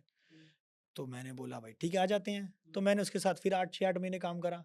फिर देन आई रियलाइज़ कि यार मैं दूसरों के लिए काम कर रहा हूँ, कुछ ठीक से कर नहीं पा रहा हूँ। फिर अल्टीमेटली मैं बात करूँ तो 2020 के एंड में मैंने फिर एज़ अ सिंगल काम करा। अच्छा, तो आपने खुद की फ़र्म स्टार्ट कर दी? हाँ, 2000 मतलब फ़र्म तो मैंने बना ली थी 2019 अच्छा, में ही, लेकिन अच्छा, अल्टीमेटली जब मैंने एक सिंगल काम हाँ, करना स्टार्ट करा ना, वो अच्छा, हाँ। 2020 का एंड था। फर्स्ट क्लाइंट जो आप लाए हो फर्स्ट तब? क्लाइंट हाँ, तब अच्छा, मेरे को मैंने स्टार्ट करा भाई काम करना हाँ, और भगवान की कृपा है, ऑल इज़ चलो बढ़िया। गुड। मतलब मैं ये पूछना चाहता हूँ, मैंने ये जितने भी पूरे जो आपसे क्वेश्चन्स पूछे, मैं कोई भी एक इंडिविजुअल जो देखना चाह रहा है, मैं उसको पूरी जर्नी बताना चाहता हूँ। आपकी एक सीए की इंडिविजुअल जर्नी बताना चाहता हूँ, जो आप फेस करते हो, ठीक है? और प्लस आपको ये भी होता है कि मुझे रिकॉग्निशन भी चाहिए। क्योंकि आप काम कर रहे हो, आप किसी और के लिए काम कर रहे हो। आजकल वैसे भी बहुत लोगों को ये हो रहा है कि मैं खुद के लिए कुछ काम करूँ। तो आपने वो सारी चीज़ें कर ली, हाँ, ठीक है? अब मैं बस ये क्वेश्चन है, आप उसका आंसर मतलब किस तरीके से भी दे सकते हो, कोई प्रॉब्लम नहीं है। आपने जो लास्ट बताया कि शायद आपकी जो सैलरी थी वो 12 लाख थी हाँ, करीब, जब आपने अप्रॉक्सिमेटली। छोड़ा, ठीक है? तो वहाँ से कितना बड़ा जंप आ गया है? आप नंबर्स में मत बताओ, बट आप जैसे भी एक्सप्लेन करना चाहते हो, बता सकते हो। आप बहुत अच्छा कर रहे हो उससे, या 2x, 5x कितना? ये मैं सो बस पूछ रहा हूँ सो मैं आपसे। इसका कंपैरिज़न ऐसे करूँगा हाँ, कंपैरिज़न कि आप अपने हिसाब से दे मनवीर दो। भाई जॉब जॉब होती है, बिज़नेस हुँ, बिज़नेस होता है। अगर आप एज़ अ एंटरप्रेन्योर काम करते हैं ना, हाँ, तो आपके पास लॉट्स ऑफ अपॉर्च्युनिटीज़ हैं। बिल्कुल सही बात है। हाँ, आप इतने-इतने लोगों से मिलते हैं, हाँ। अलग-अलग माइंड विज़न लोगों से मिलते हैं, कितना कुछ करने को मिलता हुँ, है हुँ, आपको। हुँ। सो भई मेरे लिए तो मतलब भगवान की कृपा है कि मैंने डिसीज़न बहुत बढ़िया लिया। हालाँकि मैं आज सोचता हूँ कि यार डिसीज़न थोड़ा लेट हो गया। ये काम 4-5 साल और पहले हो जाना चाहिए था। तो मैं नहीं कर पाया बिकॉज़ ऑफ माय मतलब घर की सिचुएशंस को देखते हुए मान लो या इस तरह की कुछ चीज़ों को मान लो। क्योंकि घर में सबसे बड़ा मैं था तो मेरे ऊपर थोड़ी ज़िम्मेदारी थी। बिल्कुल सही होता है। तो अगर आज का सिनेरियो बताऊँ तो उससे तो बहुत बेटर है भाई। अच्छा, हाँ, मतलब उससे आप देखो ना और ऊपर से यूट्यूब हाँ, मतलब वो प्रैक्टिस तो साथ-साथ थी। बिल्कुल सही सोने बात पे है। सुहागा तब हुआ जब आपने यूट्यूब चालू करा। हाँ, अलग से आपको एक फ़ेम मिलना चालू हुआ, एक रिकॉग्निशन मिलने चालू हुई, हुँ, इंस्टाग्राम आ गया, यूट्यूब आ गया, हुँ, हुँ। तो एक अलग से जर्नी चालू हो गई। बिल्कुल सही जिसमें बात है। आपको मज़ा आने लग गया, हाँ, आप काम कर रहे हो, आपका पैशन जो था आप उसको फ़ॉलो फाइनली मतलब 15-20 साल पहले जो आपने चीज़ें सोची थी कि यार कैमरे मैं फ़ेस करूँगा, आज हम हाँ, कैमरा फ़ेस कर रहे हैं, बिल्कुल सही वीडियोज़ बात है। बना रहे हैं। हुँ, तो ये किस्मत का ही तो खेल है, मतलब बिल्कुल भगवान सही की बात है। कृपा है, मैंने भी बहुत मेहनत करी इसके लिए। हुँ, तो नंबर्स में मगर मैं ऐसे डायरेक्ट तो नहीं बता हाँ, सकता, डायरेक्ट मत बताइए बट आप। Doing good, doing good. बहुत बढ़िया। चलो बढ़िया है। अब आपने जैसे कंटेंट क्रिएशन की बात करी, ये आपका पैशन था। आप बता रहे हो बहुत टाइम से पैशन था और अब उसको आप फुलफिल कर पा रहे हो, ठीक है? कंटेंट क्रिएशन पैशन नहीं था, हाँ। उस टाइम पे कहाँ कंटेंट हाँ, नहीं क्रिएशन था। आपने बताया अगर मैं आपको 2006 की बात हाँ, करूँ बस ये था कि फ़ेम चाहिए, फ़ेम चाहिए। टीवी पे आना है, कैमरे पे आना है, ये था। बिल्कुल सही बात है। एक्टिंग करनी है बस ये हाँ। था। और एज़ अ सीए आप वो चीज़ कर रहे हो, अभी भी उसको कंटिन्यू करते जा रहे हो। मुझे ये पूछना है कि आपकी जो कंटेंट क्रिएशन ने हेल्प करी है इस आपके क्लाइंट्स लाने में? क्या ऐसा हुआ है? हाँ, बिल्कुल हुआ है। ठीक है। बिल्कुल हुआ है क्योंकि आज के टाइम में देखिए क्या है कि जो प्रैक्टिसिंग चार्टर्ड अकाउंटेंट है, हुँ, पूरा सिनेरियो चेंज कर दिया है सोशल मीडिया ने। Hmm, the way you were practising as a chartered accountant in मतलब 10 साल पहले या 15 साल पहले और जो आप कर रहे हो, बहुत ज़्यादा फ़र्क है। अब पुराने सीएस देख लो, उनका प्रैक्टिसिंग जो तरीका है वही है। मतलब पेपर पे लिखना, मैनुअल काम करना, ये सब चीज़ें। तो इतनी चीज़ें मतलब अब बढ़ चुकी है ना, बहुत ज़्यादा चेंज हो चुका है, एआई आ गया उसकी वजह से, तो उसके से बहुत ज़्यादा अपॉर्च्युनिटीज़ मिली हैं और बहुत ज़्यादा हेल्प भी हुई है। तो ऐसे ही कंटेंट क्रिएशन ने सोशल मीडिया ने मेरे को बहुत ज़्यादा भी फेम तो दिया ही दिया, ऊपर से एक ब्रांड वैल्यू भी दी और ऊपर से बिज़नेस भी दिया। क्योंकि हमें उससे लीड्स आती हैं। हमारे पास कॉल्स आती हैं कि भई हमें सीए दीपक बैसला से बात करनी है कि भई आपके चार्जेज़ इतने लगेंगे तब आपकी हमारी कॉल अरेंज हो जाएगी, आपको इतने पे करने हैं, ये आपकी कंसल्टेंस रहेगी। तो जो भी हम वो पूरा उनको करते हैं। हुँ। बिल्कुल अच्छी बात है। अब जैसे आपने खुद ने एआई की बात कर ली, मैं आगे आने ही वाला था उसके ऊपर। अब सीए के मैं ये पूछना चाह रहा हूँ कि सीए की जितनी भी मतलब ये आप समझ लो फाइनेंशियल जितनी भी अभी जॉब्स है, करियर है, क्या वो भी खतरे में है एआई की वजह से? क्योंकि मैं ये बात कर रहा हूँ क्लॉड का जो अभी नया फीचर आया था, जिसमें पूरा फाइनेंशियल मॉडल बन जाता है। वो भी आई गेस 5 मिनट्स में बन जाता है और वो बेटर तरीके से बना के दे रहा है। मैंने खुद ने वो वीडियो चेक करी थी, जो वीडियो बहुत ज़्यादा वायरल चल रही थी मार्केट में। तो मैंने वो सारी चीज़ें देखी, तो मुझे लगता है कि हाँ, खतरे में हो सकता है क्योंकि काफ़ी लोगों को तो जॉब के लिए रखा ही उसलिए जाता है। मतलब जो एनालिस्ट के काम होते हैं, वो तो सारा वही पूरा बना के दे रहा है, फाइनेंशियल मॉडल वो बना के दे रहा है, बहुत सारी चीज़ बना के दे रहा है। तो क्या ये सच है कि खतरे में हो सकता है फाइनेंस करियर भी? मयूर भाई इसको ऐसे समझते हैं। It's not about chartered accountants या इट्स नॉट अबाउट कि जो फाइनेंस वाले लोग हैं उनके लिए खतरा है। आप इसको एआई को खतरा मत मानो, एआई को दोस्त बनाओ। ठीक है। क्योंकि एआई का इम्पैक्ट ऐसा नहीं कि सिर्फ फाइनेंशियल इंडस्ट्री पे आ रहा है, हर सब जगह ही जगह आ आ रहा रहा है। आईटी में देख लो, मतलब कितने भी सेक्टर्स है सब में एआई का इम्पैक्ट आ रहा है, है। राइट। जॉब्स पे प्रभाव पड़ रहा है। बट आप इसको खतरा नहीं मान सकते। आप इसको देखिए, आज के टाइम में जो भी एआई टूल नहीं सीख रहा है, बड़ी-बड़ी ऑर्गेनाइजेशंस में, बड़े-बड़े जो भी सीए फर्म्स हैं, अगर मैं नाम लूँ केपीएमजी, पीडब्ल्यूसी, उन सब में एआई को इम्प्लीमेंट किया जा रहा है। हुँ, एआई को जो है ना ट्रेनिंग दी जा रही है एआई के ऊपर कि ठीक है। कैसे आप इसको यूज़ कर सकते हो अपनी कैपेबिलिटी बढ़ाने के लिए, अच्छा हुँ, आउटपुट देने के लिए। ठीक है। तो खतरा नहीं बोलूँगा मैं, हुँ, सम सर्टेन ऑफ परसेंटेज अगर बोलूँ थोड़ा बहुत ऊपर-नीचे होगा, लेकिन वैसे एआई को दोस्त बनाओ और एआई से, क्योंकि ना सीए जो फर्म्स हैं, जो अगर मैं चार्टर्ड अकाउंटेंट स्पेशली सीएस की बात करूँ, सीए फर्म्स के अंदर बहुत बड़ा इम्पैक्ट फ्यूचर में आने वाला है एआई को लेकर, और अभी आ चुका है। आप ये देखो ना, पहले हम लोग जो है मैनुअल एंट्रीज़ करते थे। कोई हाँ, भी राइट। अकाउंटिंग सॉफ्टवेयर लिया, बिल्कुल सही उसमें एक बता। बंदा बैठा हुआ है, पूरे दिन वो अकाउंटिंग की एंट्रीज़ कर रहा है। हाँ, उसने मैनुअल आई बैंक स्टेटमेंट, हाँ, उससे एंट्री करने बैठा है। उस एंट्री को करने उसको 2 दिन, 4-5 दिन लग गए। टाइम पूरा चला गया। लेकिन अभी क्या हो गया है, ऑटोमेटेड टूल्स आ गए हैं। वहीं तो एआई का हेल्प हुआ है ना। अभी क्या हो गया कि पीडीएफ फॉर्मेट में आपके पास कंप्यूटर में कोई पीडीएफ फॉर्मेट में बैंक स्टेटमेंट आई, उसको 30 मिनट्स के अंदर आपने एक्सपोर्ट कर दिया अकाउंटिंग सॉफ्टवेयर में। काम ईज़ी हो गया है, बहुत ईज़ी हो गया। तो एआई से ना अपॉर्च्युनिटीज़ बहुत ज़्यादा बढ़ रही है। तो ये मैं ये नहीं बोलूँगा कि टेक्नोलॉजी से चीज़ें कहीं न कहीं थोड़ा बहुत इम्पैक्ट हुआ है, लेकिन वैसे टेक्नोलॉजी को दोस्त बनाकर हम इसमें और बहुत ज़्यादा हेल्प ले सकते हैं एज़ अ चार्टर्ड अकाउंटेंट भी, और लेना हुँ, चाहिए। अभी रिसेंटली जो हमारे प्रेज़िडेंट हैं, उन्होंने भी ये बात बोली थी, कई सारे वेबिनार्स में बोलते हैं कि एआई जो है कहीं न कहीं हेल्प कर रहा है चार्टर्ड अकाउंटेंट्स को और अकाउंटेंट्स की जॉब को। ये तो अच्छी बात है ना, अगर आप कोई अच्छी बात है। फाइनेंशियल मॉडलिंग तैयार कर रहे हो, ठीक है भई, जहाँ पे आप पूरा हुँ, दिन लगाते देखिए, हर चीज़ तो नहीं मिल सकती उसे, ठीक हर है, चीज़ रेडी तो नहीं हो मिल रही सकती है, है। लेकिन कुछ ना कुछ चीज़ें उसके अंदर ऐसी होगी जो आपको अपने तरीके से कस्टमाइज़ करनी पड़ेगी, जो ह्यूमन बीइंग कर सकता है, जो ह्यूमन बीइंग कर सकता है, वो सब चीज़ नहीं कर सकता। तो एक ये भी एक पॉजिटिव एंगल हमें लेके चलना चाहिए। ठीक है। अब जैसे आपने टॉप फर्म्स की बात करी, केपीएमजी की बात करी, पीडब्ल्यूसी की बात कर ली, तो मुझे आप ये बताइए, आप तो बहुत लोगों को जानते होंगे, आपके शायद कलीग्स भी होंगे जो वहाँ पर जॉब करते होंगे। आपने हाईएस्ट सैलरी क्या मानते हो आपकी कितनी हो सकती है सीए की? अगर अगर किसी के पास बहुत हाईएस्ट ज़्यादा एक्सपीरियंस है या फिर वो सीनियर लेवल पे है, तो क्या उसकी सैलरी हो सकती है? मैं तो बस चाह रहा हूँ कि लोग मोटिवेट हो जाएँ और लोग जो काम कर रहे हैं उसको सैलरी बहुत अच्छी डेडिकेटली काम खासी हो करते हैं। सकती है, अगर मैं नंबर्स बता दूँ ना नंबर्स आपको, बताओ? हाँ। देखिए, अगर कोई भी बड़ी फर्म्स में जाता है, और विद एक्सपीरियंस विद बताना कि एक्सपीरियंस इतने बता स रहा हूँ मैं, हाँ। अगर चलो मैं फ्रेशर बताता हूँ, जो बंदा सीए बना है, जैसे मेरे टाइम पे, चलो ठीक है, जो भी सिनेरियो था, नहीं था, व्हाटएवर इट इज़, लेकिन जो बंदा सीए बना एज़ अ फ्रेशर है और उसको बिग 10 जो कंपनीज़ हैं, इंडियन कंपनीज़ हैं या बिग 4 जो भी हैं, अगर वो उसको रिक्रूट करती हैं आज की डेट में, सो अप्रॉक्सिमेटली मेरे हिसाब से शायद आंकड़े थोड़े बहुत ऊपर-नीचे हो सकते हैं, लेकिन उसको 10 से 12 लाख का पैकेज इमीडिएटली मिल जाता है। Starting package. स्टार्टिंग पैकेज मिल जाता है, यानी ठीक कि है, भैया लाख रुपए पर मंथ ठीक है। एज़ अ फ्रेशर को। हुँ, अब एक्सपीरियंस के हिसाब से मैं बात करूँ, तो मेरे जो दोस्त हैं कई सारे जिनको मैं जानता हूँ, हुँ, कुछ ऐसे मैनेजर्स हैं जिनको मैं जानता हूँ, जिनकी मैं आईटीआर फाइल करता हूँ, तो मैं उनके आंकड़े नहीं बता रहा। एक रैंडम नंबर अगर मैं आपको दूँ, 5 साल वाले की डिपेंड करता है। देखिए, अगर आप किसी डोमेस्टिक कंपनी में जॉब कर रहे हैं और एक किसी मल्टीनेशनल कंपनी में जॉब कर रहे हैं, तो there is a lot of difference. दोनों का डिफरेंस सैलरी में बता भी दो। डिफरेंस, कल्चर में भी डिफरेंस, हर चीज़ में डिफरेंस होगा। मान गया, ठीक है। फैसिलिटीज़ में भी डिफरेंस होगा। Agreed, agreed. तो मैं इंडियन कंपनीज़ की बात नहीं कर रहा, हुँ, ठीक है? या मैं सीए फर्म्स की बात नहीं कर रहा, मैं हुँ, मल्टीनेशनल कंपनीज़ की बात कर रहा डन, हूँ। तो डन। उसके हिसाब से तो पैकेज आपको भैया 2-3 साल भी आपने काम कर लिया तो 15 के आस-पास पहुँच जाओगे।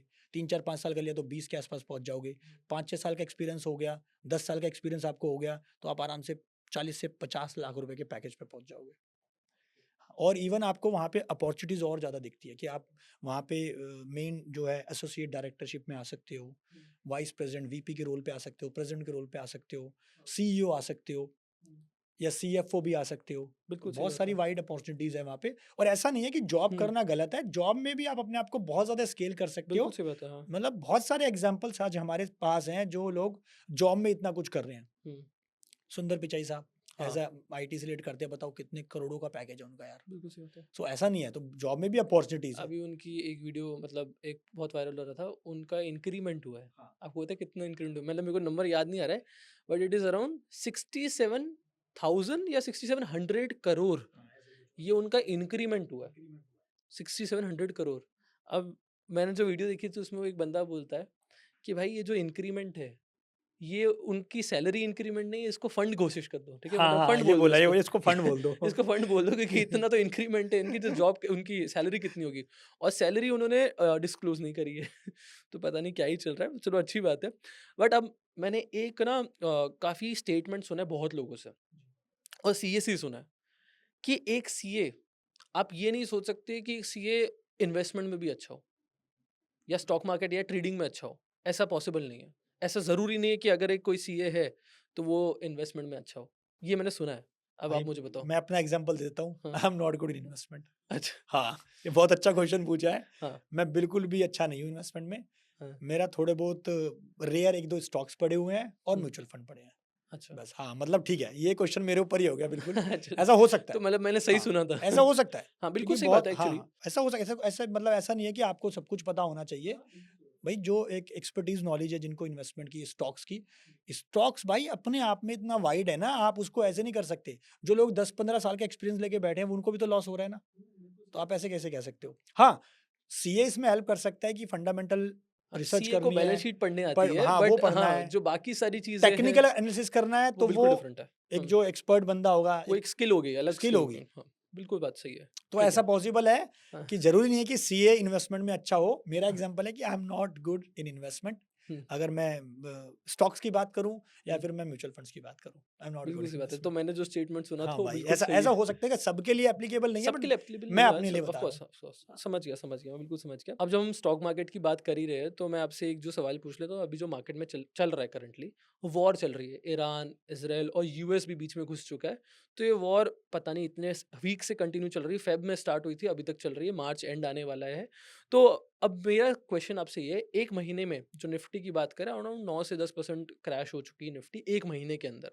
तो इक्विटी मार्केट के ऊपर भी भरोसा उठ रहा है लोगों का और वहीं पे बात करें रियल एस्टेट मार्केट की तो दुबई बहुत ज़्यादा सेफ माना जाता था क्योंकि दुबई के ऊपर भी बहुत ज़्यादा अटैक्स करे ईरान ने। राइट। तो उसके बाद लोग ये कह रहे हैं कि जो दुबई जिसको सेफेस्ट कंट्री बोला जाता था, सिटी बोला जाता था, अब वो घोस्ट सिटी बन चुकी है क्योंकि वहाँ पर आपको कोई लोग दिख नहीं रहे।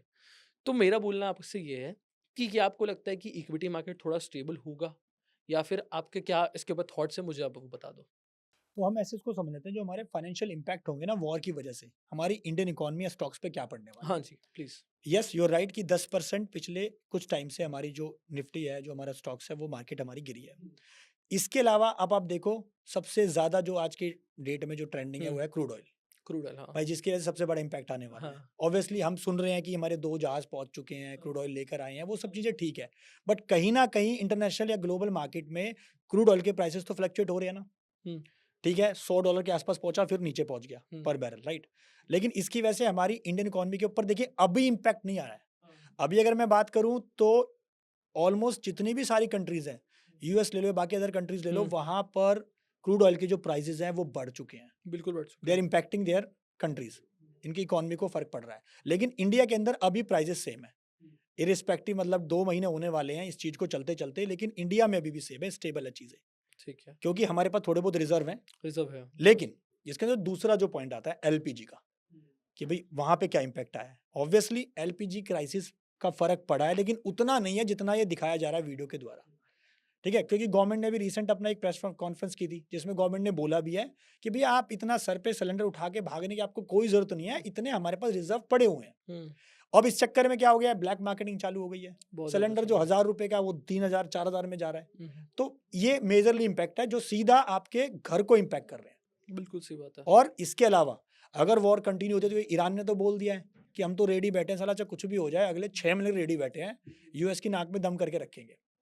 तो अब इस चक्कर में वो रेडी बैठे हैं, तो इसका मतलब और ज़्यादा इम्पैक्ट आ सकता है। अगर हमारे शिप्स को अलाउ नहीं किया गया तो कहीं न कहीं वहाँ पे फ़र्क पड़ेगा। हुँ, और डॉलर फ्लक्चुएट होगा तो हमारी इंडियन रुपीज़ के ऊपर तो ऑब्वियसली फ़र्क पड़ने वाला है। बिल्कुल सही तो बात है। इसका इम्पैक्ट आएगा, मतलब कुछ भी सामान खरीदने से लेके, एक पैकेट की चीज़ से लेकर बड़े-बड़े आइटम्स तक ना, सब कुछ पे फ़र्क पड़ेगा। अभी नहीं, धीरे-धीरे फ्यूचर में दिखने वाला है। हुँ, बिल्कुल सही बात है। क्योंकि ये बात है ना कि स्टेट ऑफ हॉर्मुज़ जो ईरान के कब्ज़े में है, ईरान के जो उसे कंट्रोल करता है और अभी भी वो फुल कंट्रोल रखना चाहता है उसका। तो इससे जैसे आपने बता दिया एलपीजी शॉर्टेज हो रही है, फिर आपने बता दिया क्रूड ऑयल में बहुत ज़्यादा फ्लक्चुएशन हो रहा है। बट एक और चीज़ की बात है, फूड क्राइसिस भी हो सकते हैं अगर उन्होंने अलाउ नहीं किया इंडिया को इम्पोर्ट करने के लिए। मैं आपको बताता हूँ क्यों? 80% ऑफ जो फर्टिलाइज़र्स है, वो हम इम्पोर्ट करते हैं। इंडिया के। ओके। और मैं अगर आपको यूरिया बताऊँ, तो यूरिया के प्राइस कितने बढ़ चुके हैं पता है? यूरिया के प्राइस पिछले जो 10-15 दिन जो है, उसमें $100 पर केजी पहुँच चुका है, इतना ही कुछ उसका है। इतना भाव बढ़ चुका है यूरिया का। ओके। तो वहाँ पर भी फर्टिलाइज़र्स जो हम इम्पोर्ट कर रहे हैं, वो भी नहीं कर पा रहे हैं। तो अगर ये चीज़ कंटिन्यू होती रही है, तो फूड क्राइसिस भी हो सकते हैं, मैं नहीं चाहता हो। और अभी तो कहा भी जा रहा है कि शायद इंडिया के लिए खोल दिया गया है और बाकी कंट्रीज़ के लिए खोल दिया गया है, बस यूएस और और इज़राइल इज़राइल के के लिए जितने बंद भी है। अलाइज़ हैं, उनके लिए नहीं खोला गया है। बट एक चीज़ है, ईरान बहुत ज़्यादा स्मार्ट प्ले कर रहा है, जैसे आप भी एग्री करोगे इस चीज़ से, क्योंकि ईरान ने बोल दिया है कि भाई अगर किसी को पास करना है बाकी कंट्रीज़ को, तो वो या तो चाइनीज़ युआन में पे करे या तो आप दूसरी करेंसी में पे करो, बट आप यूएस की करेंसी में पे करोगे तो हम अलाउ नहीं करेंगे। तो ये जो वॉर है अब फाइनेंशियली भी बन चुकी है, क्योंकि पेट्रो डॉलर को ख़त्म करना चाहता है ईरान। राइट। बहुत अच्छी चीज़ है मुझे लगता है, क्योंकि यूएस पीछे नहीं हट रहा है। यूएस क्या बोल रहा है कि हम तो लार्जेस्ट ऑयल प्रोड्यूसर है। हाँ। उनने ये लिख दिया, ट्रम्प ने, कि हमें कोई प्रॉब्लम नहीं आएगा, अगर ऑयल प्राइसेस बढ़ेंगे तो हम तो ज़्यादा पैसे कमाएँगे। बिल्कुल सही बात है। बट दूसरी कंट्रीज़ प्रेशर भी तो बनाएगी ना, क्योंकि यूएस पीछे नहीं हट रहा है, यूएस की गलती है। तो देखते हैं अब ये वॉर कहाँ तक चलती है। बट हम वापस टॉपिक पे आते हैं, बात करते हैं कि अभी यूनियन बजट आया फ़ेब में। मुझे ये बताओ, जो यूनियन बजट नया है, इसके ऊपर बहुत बड़ी मतलब लोगों ने मतलब बहुत चीज़ें बोल दी है कि बहुत घटिया बजट है, आज तक का सबसे बेकार बजट है। आपके क्या थॉट्स है कि क्या ये सैलरीड पर्सन के लिए अच्छा है? क्या ये बिज़नेस ओनर्स के लिए अच्छा है? आपके क्या थॉट्स है वो बता दो आप मुझे? ओके। बजट 2026 जो हमारा आया था, उसके अंदर जो इन्होंने बेनिफिट दिया, गवर्नमेंट ने जो भी बेनिफिट दिया, देखिए आप 12 लाख रुपए तक, जो नॉर्मल क्वेश्चन सबसे वाला बेसिक क्वेश्चन आता है कि 12 लाख रुपए तक आपको कोई टैक्स पे नहीं करना, ये हमारा 2025 में आ चुका था। तो आप समझिए गवर्नमेंट हर बार इतना बेनिफिट नहीं दे सकती। लोग कह रहे थे 15 लाख हो जाए, 17 हाँ, लाख हो मतलब जाए। और सुन रहे थे कि हम जो है जॉइंट टैक्सेशन सिस्टम आने वाला हाँ, है, मियाँ-बीवी जो है मिलके रिटर्न भरेंगे, ऐसा सब कुछ होगा, हाँ। वो सब अफ़वाहें थी, वो सब चली गई। ये था पॉइंट कि भई जिन्होंने 5 लाख से बढ़ाकर सीधा 7 लाख से बढ़ाकर सॉरी 12 लाख रुपए कर दिया था। 2025 में पहली बेनिफिट दे दिया। अब आप समझो कि ये इलेक्शन के टाइम की बात थी या कुछ भी था। अब ऐसा ही जो बेनिफिट है ना 2-3 साल के बाद आपको देखने को मिलेगा जब इलेक्शन आने वाले होंगे। सही बात तो इसका इम्पैक्ट और कुछ नहीं होने वाला अभी, और इसमें एज़ सच इतने बड़े बेनिफिट नहीं आए हैं, जो है। नहीं बात है। है, हाँ। मतलब मेरे अगर पॉइंट ऑफ व्यू से पूछे, क्योंकि वो बेनिफिट पिछले साल दे तो दिए दुनिया भर के, हुँ, लेकिन कुछ इसमें हिडन बेनिफिट बहुत सारे दिए हैं, जो लोगों को पता नहीं है। वो बेनिफिट दिए गए हैं ओल्ड रिजिम के अंदर। ओल्ड रिजिम के अंदर लोगों को पता नहीं है कि अप्रोक्सीमेटली 10 लाख रुपए जो है एग्जम्पशंस दी गई हैं, अगर कोई पर्सन आईटीआर अपनी फाइल करता है ओल्ड रिजिम के अंदर। तो आपके हिसाब से ओल्ड रेजिम में फाइल करनी चाहिए, क्योंकि अब आने ही वाला है टैक्स फाइलिंग, तो ओल्ड रेजिम में फाइल करनी चाहिए, न्यू रेजिम में, आपके अकॉर्डिंग? आप एक सैलरीड क्लास पर्सन हो, ठीक है? और आपका अगर पैकेज कम है, कम का मतलब है 10 लाख, 12 लाख, 15 लाख, 18 लाख, 20 लाख तक का पैकेज है, तो आप सिंपली आँख बंद करके जा सकते हो ओल्ड रिजिम में, बिकॉज़ ओल्ड रिजिम में गवर्नमेंट ने इस बार बहुत सारे बेनिफिट दिए हैं, जैसे मैंने बताया। मतलब अप्रोक्सीमेटली 10 लाख रुपए तक की एग्जम्पशंस दिए हैं ओल्ड रिजिम में। एचआरए बढ़ा दिया काफ़ी सारे केसेस के अंदर। आपका जो है हॉस्टल अलाउंस बढ़ा दिया, चिल्ड्रन एजुकेशन अलाउंस बढ़ा दिया और परक्विजिट्स बढ़ा दिए। तो हुँ, उन सब का अगर बेनिफिट मैं टोटल मिलाऊँ ना, मील कार्ड एग्जम्पशन है वो बढ़ा दिया। अच्छा। उन सब के बेनिफिट्स गवर्नमेंट ने बढ़ा के ना, ये किसी को पता नहीं है। हाँ, बहुत लोगों को ये नहीं पता सब है। बढ़ा के ना गवर्नमेंट ने ओल्ड रिजिम में ज़्यादा बेनिफिट दे दिए। लेकिन अगर आपका अच्छा। पैकेज ज़्यादा है, हुँ, या 25-30 लाख, 50 लाख का पैकेज है, 1 करोड़ का पैकेज है, तो भैया आपके पास ज़्यादा ऑप्शन नहीं है। आपके पास सिंपली न्यू रिजिम ही है जिसमें आपको बेनिफिट मिल सकता है, टैक्स आपका बच सकता है। अच्छा। यस। चलो तो ऑन एन बढ़िया। एवरेज अगर बात करूँ, हाँ, 100 था इस बार का बजट, हाँ। कुछ खास नहीं था, हुँ, लेकिन वो पिछले साल बेनिफिट मिले हैं, अब वो अगली बार मिलेंगे और हुँ। जो बेटर होंगे। अब थोड़ा-सा मुझे ना मतलब मुझे तो पता है, अब थोड़ा-सा आप ऑडियंस को गाइड कर दो टैक्स हार्वेस्टिंग के ऊपर, कि आपके अकॉर्डिंग क्या है, और बहुत ईज़ी वे में समझा दो आप टैक्स हार्वेस्टिंग किसको करनी चाहिए, कैसे कर सकते हैं? पहले समझ लेते हैं टैक्स हार्वेस्टिंग होती क्या है। बिल्कुल। हुँ, टैक्स हार्वेस्टिंग ये होता है कि आपके पास इतना अच्छा ऑप्शन दिया है कि भैया आपके पास एक शेयर है, मान लेते हैं 2 शेयर आपके पास पड़े हुए ठीक हैं। है। एक शेयर आपके जो पोर्टफोलियो में प्रॉफिट दे रहा है, एक आपका लॉस दे रहा है, ठीक है? तो आपने वो एक शेयर बेच के, ए नंबर शेयर बेच के प्रॉफिट बुक कर लिया। अब आपके पास 31 मार्च आने वाला है, तो 31 मार्च से पहले आपको प्रॉफिट रियलाइज़ कर लेंगे, तो उसपे आपका कैपिटल गेन लग जाएगा। तो इसलिए आपको यहाँ पे क्या ऑप्शन दिया है कि आप क्या करें, अपना लॉस वाला जो शेयर है, उसको भी बेच के लॉस बुक कर लें, तो जो लॉस और प्रॉफिट आएगा वो आपस में क्या हो जाएगा, मर्ज हो जाएगा, और जिसके बेसिस पर आपको कम टैक्स पे करना पड़ेगा। अगर हुँ, एक सिंपल भाषा में बोले बहुत तो। सही बताया आपने, बहुत ईज़ी इसे वे में टैक्स बताया। हार्वेस्टिंग बोल देंगे। तो बिल्कुल आपने। इसीलिए इसके ऊपर अब जैसे 31 मार्च आने वाला है, हुँ, आई एम श्योर कि ये वीडियो हमारी 31 मार्च से पहले जाए। पहले जाएगी। हुँ, उसके बेटर ऑप्शन ये है कि जिन लोगों को, ये आप टू डू कर लेना, कॉपी पेन ले लो, क्या करना है। अपना पोर्टफोलियो देख लो, अपने जो भी आपने स्टॉक्स में इन्वेस्ट कर रखा है, लिस्ट चेक कर लो, जिनमें प्रॉफिट है, जिनमें लॉस है। तो जो प्रॉफिट आप अगर सोच रहे हो बेचने का और आपने प्रॉफिट कर लिया है, उस पे रियलाइज गेन कर लिया है, तो ये साथ में काम कर लो कि जो लॉस वाले हैं ना, उनको भी बेच के लॉस बुक कर लो, ताकि आपका प्रॉफिट और लॉस आपस में मर्ज हो जाए और आपको कम वहाँ पे टैक्स पे करना पड़े। हाँ, अब आप बोलोगे सर जो लॉस वाले मैंने बेच दिए, मैं दोबारा खरीदना चाहता हूँ, दोबारा खरीद लो। दोबारा उसी दिन जैसे आपने बेचा, उसी दिन आप अगले दिन इसको खरीद लो। सही बात है। फिर आपका जो टैक्स आएगा वो नेक्स्ट ईयर में चला जाएगा फिर हुँ, बाद में। बिल्कुल सही बात है क्योंकि आप बेचते हो तभी आपको टैक्स भरना पड़ेगा, यस, जब तक आप नहीं बेचते तब तक आपको कोई टैक्स भरने की ज़रूरत नहीं है। बिल्कुल। अब बात करते हैं जैसे कि आपके ऊपर ही बात कर लेते हैं कि आपने जो इन्वेस्टमेंट्स करे हैं, आपका बेस्ट इन्वेस्टमेंट कौन-सा था? एंड एज़ अ सीए आपका वर्स्ट इन्वेस्टमेंट कौन-सा था? आप क्या मानते हो? ये आप शेयर कर दो। भाई 2 थे। हुँ, अगर बेस्ट की बात करूँ तो हुँ, बेस्ट इन्वेस्टमेंट है जो मेरे हिसाब से है प्रॉपर्टी, अच्छा। रियल एस्टेट में। हाँ, लैंड में कोई लैंड कर लो या आप कोई कमर्शियल प्रॉपर्टी ले लो, तो वो इन्वेस्टमेंट मेरे लिए बेस्ट था। क्योंकि अब डिपेंड करेगा मार्केट कौन-सी है। आप कौन से स्टेट में बैठे हो, वहाँ की कौन-सी मार्केट है। जैसे नोएडा, ग्रेटर नोएडा में बहुत पोटेंशियल है, तो यहाँ की मार्केट अच्छी चल रही है अभी, बूम चल रहा है, ज़ेवर एयरपोर्ट आने वाला है, तो इस चक्कर में चीज़ें बढ़ रही हैं। लेकिन अगर मैं कहीं और चला जाऊँ, कहीं मतलब आउटस्कर्ट्स में चला जाऊँ, तो वहाँ पर थोड़ी अपॉर्च्युनिटीज़ कम है एज़ कम्पेयर टू जो हमारे ग्रोइंग स्टेट्स हैं। बिल्कुल सही बात है। तो मेरे हिसाब से तो लैंड या प्रॉपर्टी वगैरह, हुँ, ठीक है ना? क्योंकि बड़े-बूढ़े भी यही कहते थे कि भई सोना बेच के प्रॉपर्टी ले ले, हुँ, ज़मीन खरीद ले। तो एक बिल्कुल सही अगर बात है। सिंपल भाषा में बोलूँ। हाँ, हाँ, और दूसरा जो मेरा वर्स्ट था, हाँ, वो था स्टॉक्स का। अच्छा। हाँ, तो मेरे पास कुछ पैसे पड़े हुए थे। ये बात है 2021 की। 2021 के एंड की बात है। मेरे पास कुछ पैसे आए थे 2 लाख रुपए। तो मेरा एक दोस्त था, वो भाई फ्यूचर ऑप्शंस करता रहता था। ब मेरे को डेली बताता था मैंने इतना प्रॉफ़िट कर लिया, मैंने इतना कमा लिया, मैंने इतना क ऐसे बोलता रहता था मुझे। मेरे साथ सीट में बैठता था। उस टाइम मैं कोवर्क में मैंने 2 सीट ले रखी थी सिर्फ़। सीट पे बैठ के काम करता था मैं। वो मेरे को बताए कि यार भाई इतना इतना का प्रॉफ़िट कमा रहा हूँ, मैं इतना प्रॉफ़िट कमा रहा हूँ, ये वो मुझे स्टॉक्स की नॉलेज भाई ज़ीरो थी। हुँ, आज के टाइम में भी फ्रैंकली बोलूँ तो इतनी नहीं है, हुँ, क्योंकि मैं इसके ऊपर इतना एक्सपर्टीज़ नहीं है मेरी। सही बात है। और मुझे बताए डेली-डेली वो कि भाई मेरे को इतना प्रॉफ़िट हो रहा है, ये हो रहा है। मैंने कहा यार 2 लाख रुपए हैं, एक काम करते हैं इसको दे देता हूँ और जो भी प्रॉफ़िट होगा आधा-आधा कर लेंगे, लॉस होगा आधा-आधा कर लेंगे। मैंने उससे बात करी, कह रहा ठीक है भाई। मैंने उसको 2 लाख रुपए दे दिए, मेरा डीमैट अकाउंट मेरे से वो ट्रांज़ैक्शन करे। भाई उसने क्या करा उस टाइम पे येस बैंक के शेयर खरीद लिए। अब ये येस बैंक 2021-22 की हाँ, बात हाँ, कर रहा हूँ मैं, सही बात है। जो शेयर ₹10 ₹20 पहुँच गया था तो ₹3 पे आ गया वो। हाँ, हालाँकि मेरे को नहीं पता था ये सब चीज़ों का, भाई उसने नुकसान करवा दिया यार, हुँ, उसने लॉस करवा दिया मेरा। हाँ, मतलब 2 लाख रुपए की जो इन्वेस्टमेंट है कितनी रह गई, 80,000 रुपए रह गई वो। 1,20,000 रुपए की मतलब मेरे को लॉस हो गया उसमें। अब लॉस हुआ तो मैंने बोला पैसे दे भाई तू अब 50-50। मैं उसने होल्ड करा, कह रहा नहीं मैं कुछ इसको वो करता हूँ, मैं इसको मतलब थोड़ा दिन वेट कर लो। फिर उसने और कुछ शेयर्स में कुछ डाइवर्सिफिकेशन करी, तो हमारा लॉस अल्टीमेटली कुछ आया 20-40 हज़ार रुपए के आसपास बन गया था फिर। हाँ, फिर उसने बोला भाई अब नहीं हो पाएगा। भाई वो ये था सिचुएशन, मतलब फिर मेरे को एक चीज़ रियलाइज़ हुई कि स्टॉक्स में आप ना ऐसे इन्वेस्टमेंट मत करो नहीं यार। कर हाँ, सही किसी बात के है। कहने पे या टिप आने से इन्वेस्टमेंट कर दी या किसी पे भरोसा करके कर ली। आप खुद अपना भैया अगर आपको नॉलेज है, फंडामेंटल रिसर्च करो, पढ़ो बैलेंस शीट्स वगैरह, टेक्निकल एनालिसिस के लिए आपको फॉलो कर सकते हैं। आप इतना अच्छा बताते हो उसके ऊपर, टेक्निकल एनालिसिस आपके साथ कर सकते हैं। उनमें आप इतनी चीज़ें शेयर करते हो, कौन-सा स्टॉक्स बेटर हो सकता है, कौन-सा नहीं हो सकता है। तो उन उन सब चीज़ों को फॉलो करो। हुँ, मतलब अपना भी दिमाग लाओ, किसी के कहने से इन्वेस्टमेंट नहीं हुँ। करना। तो नहीं, वो मेरे लिए बिल्कुल सबसे अच्छी चीज़ बोली आपने, मैं हाँ, सच हाँ। बताऊँगा क्योंकि काफ़ी लोग नहीं समझते ये और एज़ अ सीए आप बोल रहे हो तो काफ़ी लोग शायद सुन के समझेंगे इस चीज़ को कि आप कुछ भी कर रहे हो, आपको पहले उसको लर्न करना पड़ेगा, समझना पड़ेगा और अगर आपने गलत चीज़ें पढ़ी है, तो उसे अनलर्न भी करना पड़ेगा।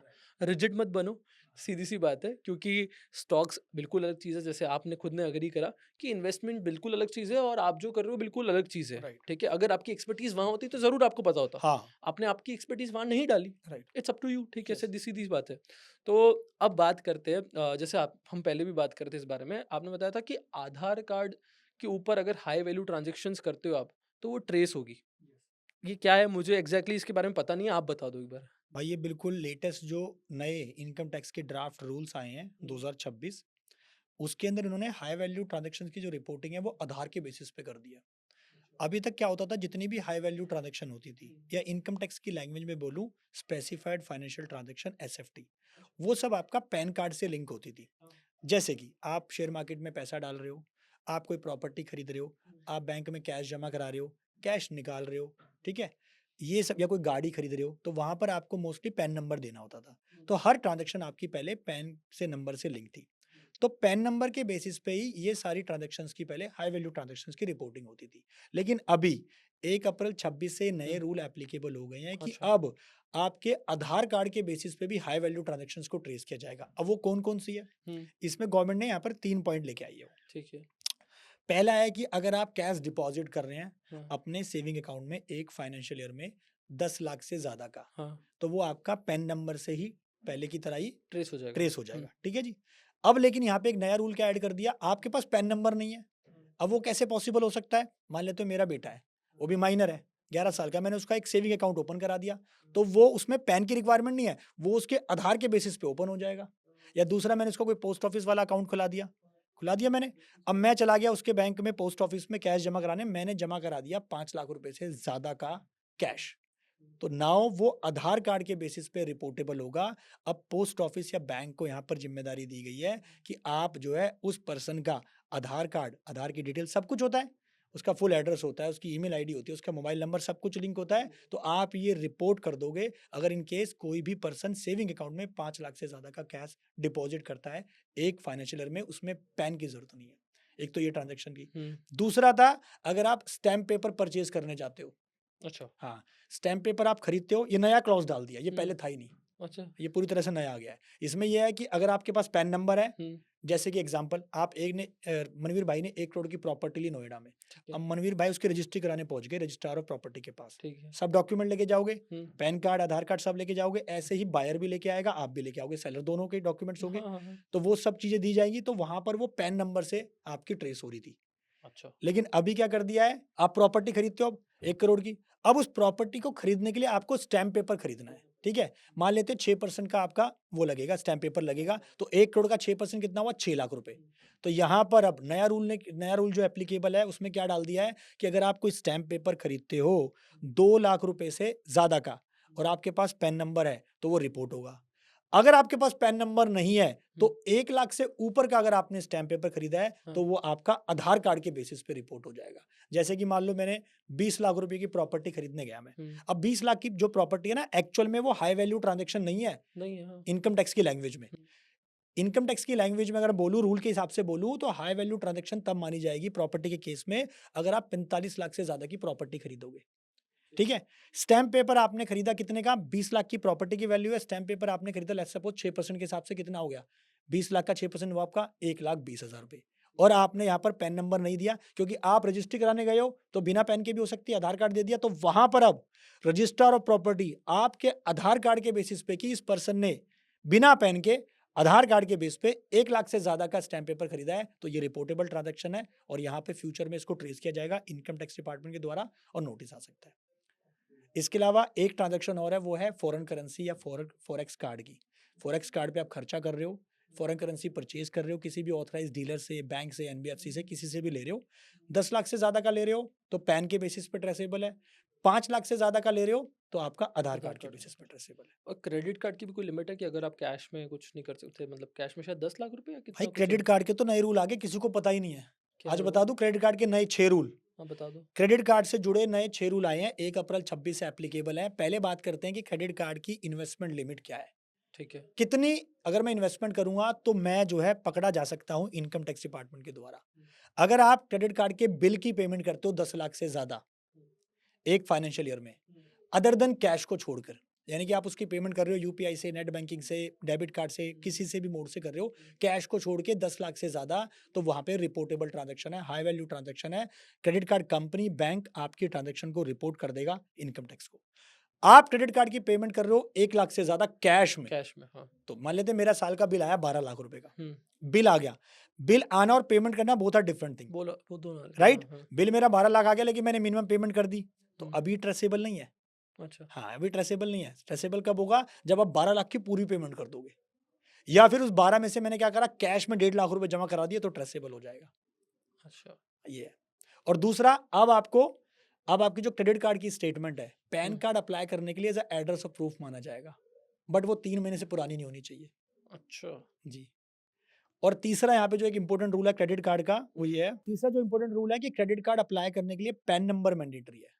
कि बिना पैन के आप क्रेडिट कार्ड एप्लीकेशन दे ही नहीं सकते किसी भी बैंक या एनबीएफसी के पास। अच्छा, इतने सारे चेंजेस तो मुझे भी नहीं और एक पता रूल और है थे। अभी तो, एक रूल ये है कि अगर आपका कोई क्रेडिट कार्ड इनएक्टिव हो जाता है 30 डेज के लिए, तो अब आपसे ओटीपी लेने के बाद ही उसको एक्टिव किया जाएगा। और इसके अलावा आपकी लिमिट, क्रेडिट कार्ड की अगर लिमिट एनहेंस करनी है तो ऐसा नहीं है कि क्रेडिट कार्ड कंपनी बस मैसेज डालेगी कि आपकी लिमिट 50,000 से 1 लाख होगी, नहीं। पहले आपसे कंसेंट लेंगे, ईमेल पर आपसे बात करेंगे रिकॉर्डेड लाइन पर, उसके बाद ही आपकी जो क्रेडिट कार्ड की उसको लिमिट को एनहेंस करेंगे वो। हाँ, ये तो मैंने अभी करवाई थी तो मुझे पता है इस चीज़ यस, का। वो बिल्कुल मैंने भी सही। कराई थी, तो इसलिए भी मेरे को पता था, और ये नया रूल भी इवन एप्लीकेबल हुआ है। और भाई एक और रूल है, वो तो सैलरीड क्लास के लिए इतना इंपॉर्टेंट है, जानना बहुत ज़रूरी है। सैलरीड क्लास के लिए आ गया है, अगर आपका एम्प्लॉयर आपको कॉर्पोरेट क्रेडिट कार्ड देता है तो और आप उसको इस्तेमाल करते हो पर्सनल यूज़ के लिए, तो उस केस में वो पूरी तरह से जो भी ट्रांजैक्शन आपने करी है, जो मेंबरशिप फीस पे करोगे, एनुअल फीस पे करोगे, जो भी ट्रांजैक्शन आप उससे करोगे पर्सनल यूज़ के लिए, वो पूरी की पूरी तरह अब आपकी टैक्सेबल परक्विजिट में ऐड हो जाएगा, उसके ऊपर टैक्स देना पड़ेगा। और अगर आप उसको ऑफिशियल पर्पस के लिए यूज़ कर रहे हो और प्रॉपर प्रूफ दिखा रहे हो, तो फिर वो टैक्स फ्री है। ये इंपॉर्टेंट रूल थे जो मैंने आपको 6 रूल बताए क्रेडिट कार्ड के अभी। बहुत अमेजिंग थे, मतलब मेरे को मुझे भी नहीं पता था इतने सारे रूल्स हैं। कुछ चीज़ें थी जो मैंने अभी रिसेंटली एक वीडियो भी बनाई थी कि कौन से ऐसे ट्रांज़ैक्शंस हैं जिसके ऊपर मतलब ट्रेस हो सकते ट्रेस हैं। हो सकता है। तो मैंने ऐसे कुछ 5-6 ट्रांज़ैक्शंस बताए थे जो जो आपने ऑलरेडी कवर कर लिए, बट उससे ज़्यादा ही आपने बता दिए कि जी, क्योंकि मैंने तो नॉर्मल बता दिया कि क्रेडिट कार्ड में अगर आप कैश पेमेंट करोगे तो वो ट्रेसेबल रहेंगे। बट हाँ, इतनी इन डिटेल तो मुझे भी कुछ नहीं पता था। Thank you for that. बहुत मज़ा आया पॉडकास्ट आपके साथ करके भैया। और मैं आपको पर्सनली भी जानता हूँ, इसीलिए मुझे पता चली इतनी सारी डिटेल्स आपको पता है, मुझे पता नहीं था क्योंकि हमारी कभी इस रिलेटेड ऐसे बात बात नहीं हुई हुई। हुई है। हाँ, थैंक यू फॉर दैट। आप कुछ शेयर करना चाहते हो एंड में तो प्लीज़ शेयर कर दो हमारी ऑडियंस के लिए, फिर हम पॉडकास्ट को एंड करते हैं। हाँ, डेफ़िनिटली मैं एक छोटी-सी बात कहूँगा चार्टर्ड अकाउंटेंट को लेकर और इनकम टैक्स को लेकर। पहले तो जो लोग भी स्टूडेंट्स भी या जो भी सीए कर रहे हैं, एक ग्रोथ अपॉर्च्युनिटी है इंडियन इकोनॉमी के अंदर आने वाले टाइम में। तो आप सीए अगर कर रहे हैं तो पूरी तरह से बिल्कुल कॉन्फिडेंस होके करें। ऐसा ना हो कि भाई सीए छोड़ दूँ, बहुत सारे लोग माइंड डाइवर्ट करते हैं, सीए छोड़ देना चाहिए, करना चाहिए, नहीं करना चाहिए, इस डिलेमे में ना जाएँ। हुँ, अपने सीए को कोर्स को परस्यू करें और ज़्यादा से ज़्यादा करें, ओके, क्योंकि इकोनॉमी बढ़ रही है, आपको बहुत ज़्यादा बेनिफिट मिलेगा, ट्रस्ट मी। ठीक है। सेकंड, जो लोग इनकम टैक्स नोटिस से बहुत ज़्यादा डर जाते हैं, हुँ, मेल आ गया, ईमेल आ गया, मैसेज आ गया, भाई घबराने की कोई ज़रूरत नहीं है। गवर्नमेंट ना आजकल अलग-अलग तरह के ई कैंपेन चला रही है। एडवांस टैक्स को लेके कुछ ई कैंपेन भेज दिया, टीडीएस कटा तो उसका ई कैंपेन भेज दिया। तो ये गवर्नमेंट एक तरह से रिमाइंडर जाते हैं, जैसे आपका कोई मान लो कुछ भी आपके पास किसी मोबाइल का बिल है, तो जाता है ना मैसेज जाता है राइट, आपका राइट। मोबाइल का बिल इतना है। तो वो क्या करते हैं, आपको रिमाइंड कराते रहते हैं कि आप हुँ, अपनी ट्रांज़ैक्शंस को ज़रूर चेक कर लें। ओके, हाँ, तो इससे घबराए ना, अगर कुछ आपके पास मैसेज आता है या ईमेल आता है, सबसे पहले तो ये कहूँगा किसी प्रोफेशनल की हेल्प ले। लोग कोशिश करते हैं कि नहीं, इसमें एक्सपर्टीज़ नॉलेज की बहुत ज़्यादा ज़रूरत है, क्योंकि जिस हिसाब से इनकम टैक्स डिपार्टमेंट भी अब एआई की हेल्प ले रहा है। इतने उन्होंने ऑटोमेटेड सिस्टम बना दिए हैं ना, आप सोच भी नहीं सकते। आप सोच रहे हो कि नहीं मैं जो है ना, कुछ चीज़ छुपा लूँगा इनकम टैक्स से। भाई अभी अप्रॉक्सिमेटली अगर मैं बात करूँ ना 40, 50, 60% ट्रांज़ैक्शन ऑनलाइन, तो आप कुछ छुपा ही नहीं सकते, हाँ, ऑनलाइन तो कुछ ट्रेसेबल नहीं है छुपा सारी सकते चीज़ें। आप। कैश में आप छुपा लोगे मान रहे हैं, लेकिन हुँ, आने वाले टाइम में वो भी नहीं छुपा पाओगे। तो इसलिए घबराओ मत, हुँ, जो भी आप कर रहे हो, ट्रांज़ैक्शन कर रहे हो, तो गवर्नमेंट ये कह रही है कि आप आपके पास अगर कुछ नोट मैसेज जाता है ना, कुछ ईमेल जाता है, तो आप उसको इग्नोर ना करके ना पोर्टल पे जाके चेक कर लो। वहाँ पे सारे ऑप्शंस अवेलेबल हैं। आपने जो कुछ स्टेटमेंट्स वहाँ पे दी गई हैं, उनको टेक्निकल चीज़ें थोड़ी-सी वहाँ जाके एक बार देख लो। एक बार रिव्यू करना है बस। नहीं कर सकते तो आप प्रोफेशनल की हेल्प ले सकते हो। बिल्कुल सही बात है। थैंक यू, आपने जो इतनी इनसाइट्स दी, जैसे मैंने स्टार्टिंग में बोला था कि मास्टर क्लास से कम नहीं है, तो ये सच में वैसी ही थी। यहाँ पर हमने इन्वेस्टिंग की बात भी कर ली, हमने करियर से रिलेटेड भी बात कर ली। अगर कोई परस्यू कर रहा है, तो वो क्या एक्सपेक्टेड कर सकता है, मतलब क्या एक्सपेक्टेशंस रख सकता है अपनी सैलरी रेज़ में, वो भी आपने चीज़ क्लियर कर दी। Thank you for that. और थैंक यू। पॉडकास्ट अच्छा लगा तो कमेंट ज़रूर कर देना और क्या आपको इसका सेकंड पार्ट चाहिए, वो भी बता देना। Thank you.